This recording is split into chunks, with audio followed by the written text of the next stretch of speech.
remember the major elements, but I know the hours are getting late. The bottom line is this. I can't tell you that this bill is only about military suicides, because I don't think it is. I think it will actually help non-military families as well. I don't particularly like bills that are emphasizing the taking away of rights, with one exception, and that's when a judge is involved.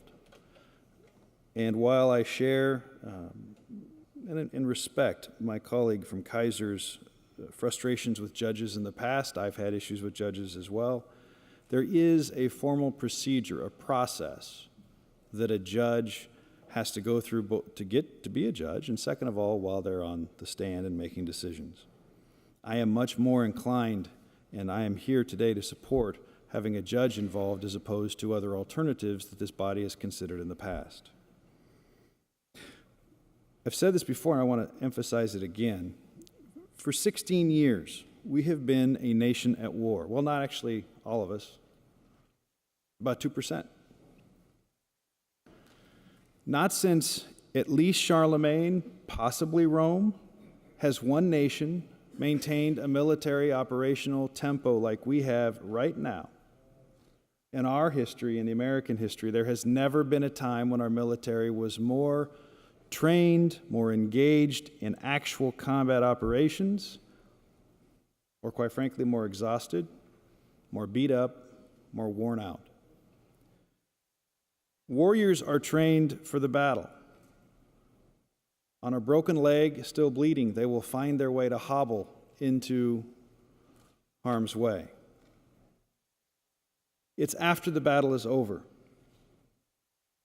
It's when you come home and try to reconcile what you've done, what you've learned, what you justified with the people that you love the most but cannot communicate anymore.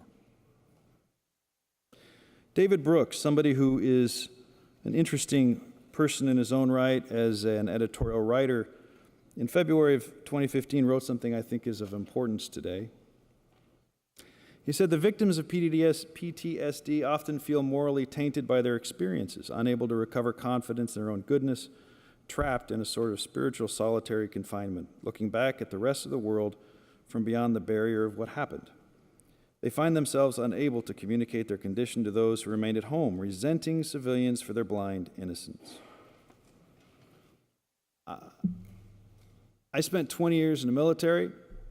I know that many other people on this floor had similar experiences. I spent about 4 years in combat zones, and I'm one of the lucky ones. I came back with all my fingers and toes.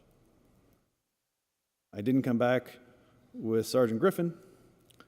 I didn't come back with some other friends, and it has been my regret that I have not been able to do more to prevent the deaths of people who made it back and then decided that life was more complicated than combat. When I served Governor Kulingoski as a policy advisor, I went to about 40 funerals, at least 10 of which were the result of suicides.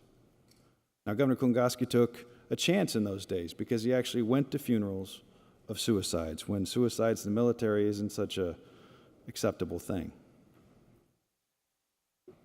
Colleagues, this bill is not the panacea. I have no belief that this bill is going to change thousands and thousands of lives overnight.